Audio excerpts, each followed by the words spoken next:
আসসালামু আলাইকুম দর্শক, আশা রাখি সবাই ভালো আছেন। বীর মুক্তিযোদ্ধাদের অত্যন্ত গুরুত্বপূর্ণ খবর নিয়ে আপনাদের মাঝে চলে আসলাম। দর্শক, অনেক বীর মুক্তিযোদ্ধার ভাতা এমআইএস এন্ট্রি না হওয়া সংক্রান্ত জটিলতা এবং বীর মুক্তিযোদ্ধাদের যে চলমান যাচাই বাছাই সম্পর্কিত আজকে ভিডিওটি অত্যন্ত গুরুত্বপূর্ণ হতে চলেছে। দর্শক, আপনারা ভিডিওটি শেষ পর্যন্ত দেখার জন্য অবশ্যই না টেনে শেষ পর্যন্ত দেখতে থাকুন এবং কী কোথা থেকে দেখছেন শুনছেন আমাদেরকে জানিয়ে লিখুন।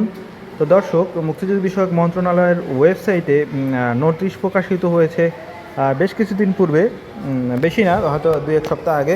অত্যন্ত গুরুত্বপূর্ণ নোটিশটি, সেই নোটিশটিতে মূলত বলা হয়েছে এমআইএস সফটওয়্যারে জাতীয় পরিচয়পত্র ভেরি না হওয়া প্রসঙ্গে, অর্থাৎ মুক্তিযোদ্ধার যে ভাতাভোগী যিনি রয়েছেন, তো তার যে জাতীয় পরিচয়পত্র বয়স সংক্রান্ত জটিলতা বা অন্যান্য জটিলতার ক্ষেত্রে অনেকের মুক্তিযুদ্ধ ভাতা বন্ধ হয়ে যায়। তারই প্রেক্ষিতে কিন্তু একটা ক্লিয়ারেন্স মন্ত্রণালয় থেকে চলে এসেছে।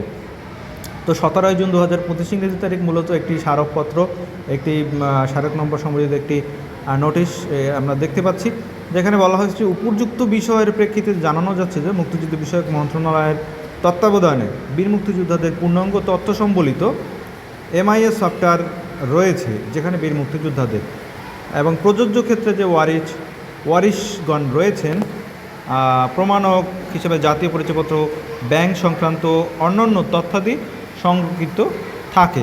উক্ত সফটওয়্যারে বীর মুক্তিযোদ্ধা বা উপকারভোগীর তথ্যাদি অর্থাৎ পিতার নাম, মাতার নাম, জন্ম তারিখ, জাতীয় পরিচয়পত্রের নম্বর, ঠিকানা, এপিআই বলতে বোঝায় অ্যাপ্লিকেশন প্রোগ্রামিং ইন্টারফেস, এর মাধ্যমে এনআইডি সার্ভার হতে সন্নিবেশিত হয়।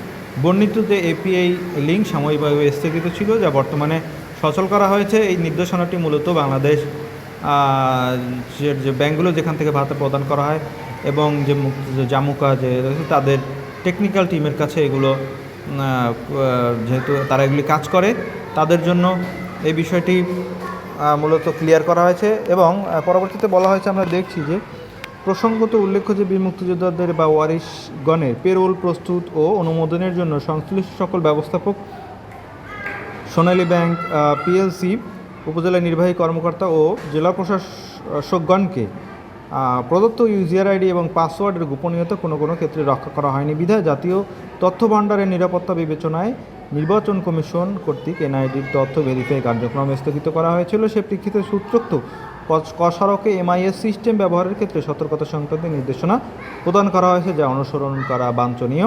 এছাড়া সূত্রোক্ত সড়কের মাধ্যমে চলতি অর্থ বছরের 24-25 অর্থ বছরের যে বকেয়া বরাদ্দ প্রাপ্ত বা বকেয়া রয়েছে, এর বীর মুক্তিযোদ্ধাদের অনুকূলে সংশ্লিষ্ট সোনালী ব্যাংক পিএলসি কর্তৃক প্রস্তুতকৃত সংশ্লিষ্ট জেলা উপজেলা নির্বাহী অফিসার কর্তৃক অনুমোদন করত আগামী 18/6/2025 তারিখের মধ্যে এই মন্ত্রণালয়ে প্রেরণ নিশ্চিত করার জন্য অনুরোধ করা হয়েছে।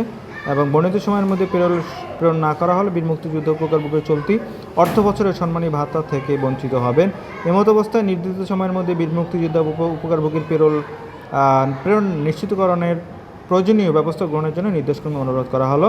তো দর্শক, তো এর প্রেক্ষিতে আমরা দেখেছি যে যাদের ভাতা ইতিমধ্যে এত কয়েকদিন বন্ধ ছিল, তাদের ভাতা কিন্তু খুলে দেওয়া হয়েছে এবং পর্যায়ক্রমে 8 জন, 10 জন বা 15 জন এরকম করে কিন্তু সংশ্লিষ্ট 2024 এবং 25 বছরের বিভিন্ন মাসের মুক্তিযোদ্ধাদের ভাতা ছাড়করণ করা হয়েছে। এবং আমরা লক্ষ্য করেছি যে এবং পরবর্তীতে যদি এই সংক্রান্ত জটিলতা হয়, আপনারা অবশ্যই খেয়াল রাখবেন যে আসলে আপনারা যে জাতীয় পরিচয়পত্রের সাথে যে এমআইএসের সেই জটিলতা রয়েছে কিনা।